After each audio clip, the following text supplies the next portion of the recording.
patiently waiting. Been up here for like an hour or two, and crossing our fingers that they walk right down our trail.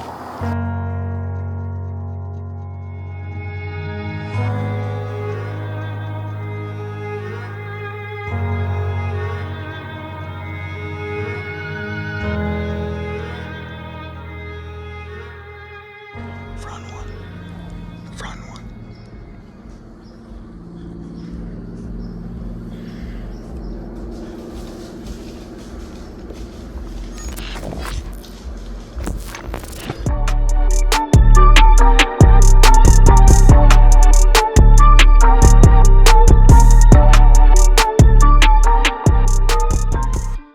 All right, guys, day 2.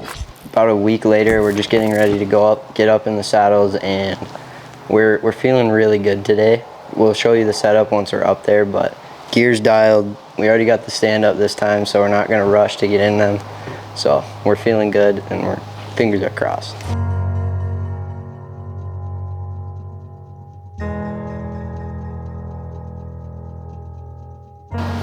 we're up in the stand now, and basically how this is gonna supposedly go is we're right in the corner of where the deer they come behind us and then we go this way.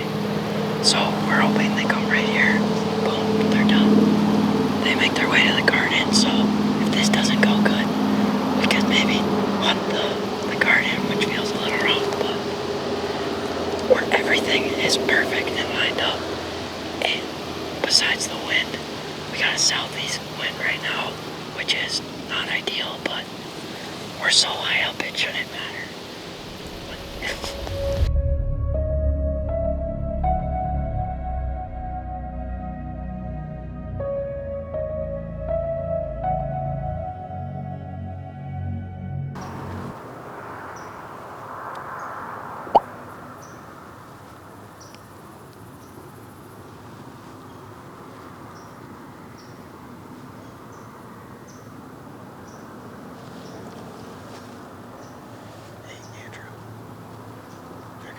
They're gonna be behind us.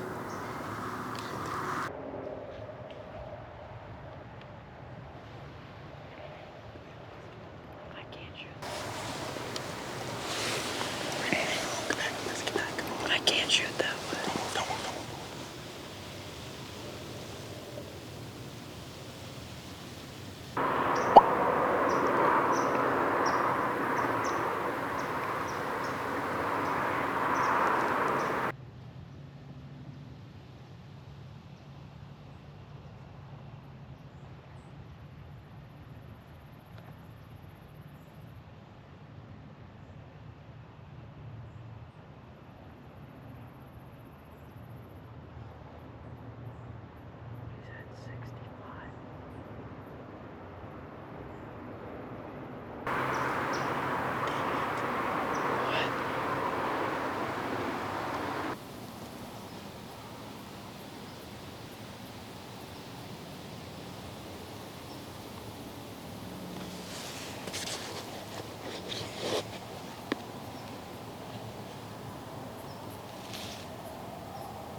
Morning 3, or no, redo that.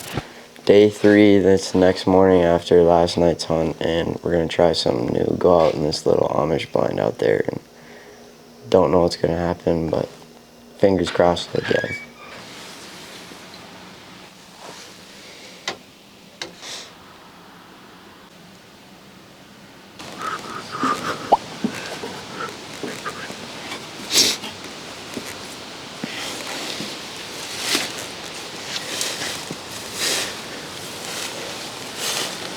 So now we're out here, we're just gonna take everything down from last night, because basically what happened is the deer are supposed to come from here, walk down here, and then take a right, kind of make a little L, and we're right in the corner of it, but they decided to switch up, probably because of the wind. And they took a right into these woods, sat at 65 yards. So that unshootable. So now we're gonna try and move move the saddle stands, and then try and corner them off where they were last night. And even if they do come back this way, we should be good because we'll kind of pinch them right where they come from anyways. So, complete change of plans from the last clip. We completely changed our strategy because we got everything up in the tree and it was just too wobbly and sketchy. So we moved over to this where there's already tree stand, and we went up a little bit, put our saddles here, and we're hoping they just make this path to the field right here, because they've been on camera there every day pretty much. They went there last night, so we're hoping right here, perfect kill shot for you guys, perfect shot for me, 14 yards, so all that's left is it's on the deer, so fingers crossed.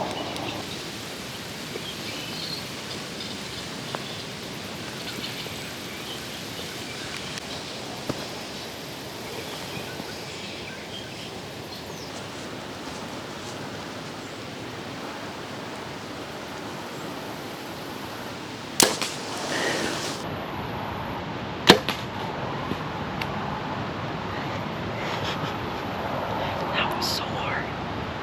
I hope a deer did not come that way. Dude, that was so hard. I definitely burned that thing. Hour and a half in.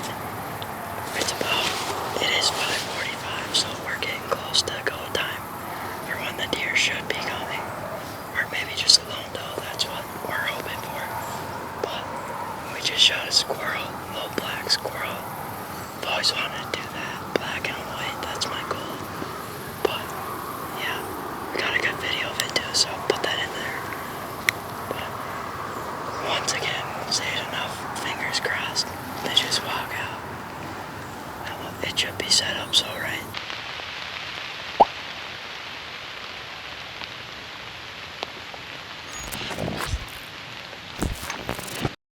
All right, guys, it has been a hot minute since Andrew and I were deer hunting together this season. Deer season is over now, but we wanted to kind of like end the video with what went down after that last clip that you guys saw, because I went off to college and he was still working, and so we kind of had to meet schedules and it didn't really work. So we're gonna run you through what happened with the rest of his season. So here we go, take it away. So I started hunting behind my house because I had a bunch of bucks showing up, and so I think it was my third hunt, my third sit, and the first two I saw a couple bucks, nothing I wanted to shoot, but then on this third sit I rattled. This buck walked right under me. He sat there and stared at me, and then I didn't move obviously, and then he started walking away. So I stopped him, I shot him. I was like, oh, this is sick. I shot him. He's dead for sure, because I thought the shot was good. And then I had Andrew come over and help me track, and we're like, oh, he's dead. He's dead within 100 yards, because it was just piles of blood. The blood trail was like actually insane. Like, from a relatively experienced hunter, I was following this for like 60 yards, and I was like, oh, this thing's dead right away. So I actually had Andrew start leading, and this was probably like an hour after the initial like shot, but it was what he had said sounded like a good shot, and then the blood was backing up what he said. So we kept just trugging along, and then, which he'll get into it a little bit here, but it ran so far and went across so many different properties that eventually we had to just give up on it. But he'll explain that a little bit more in depth. Yeah, so it hopped off of the land I was hunting and then went on this ranch farm thingy behind it. And so we knocked on the door, we got permission, and this kid came out to help us. We didn't really want him to, but it's his land, so we can't do anything. He came out and helped us, and he's walking along with a flashlight, like just shining it out. And then he comes back to us, and we're like looking, kind of trying to be quiet. And he goes, I just heard crashing in the woods. And we're like, uh-oh. So we had to go get permission from another guy to look.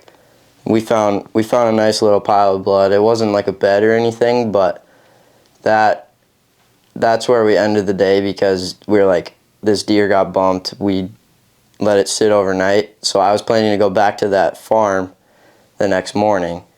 So that's what I did. I was on my hands and knees looking for blood all day from sun up at 7, and I tracked blood all the way till 2 or 3 p.m. and then all of a sudden it just stopped, like no blood anywhere. So I kind of called it because it was maybe 50 degrees, so deer was spoiled by then if he was dead, which I'm pretty sure he's dead, but we're just gonna cross our fingers that it's alive, I guess. There's almost no way that it's not dead, because there was so much blood and it went so far, and it's totally dead. But it got away from us. We couldn't find it. He had looked for a day and a half.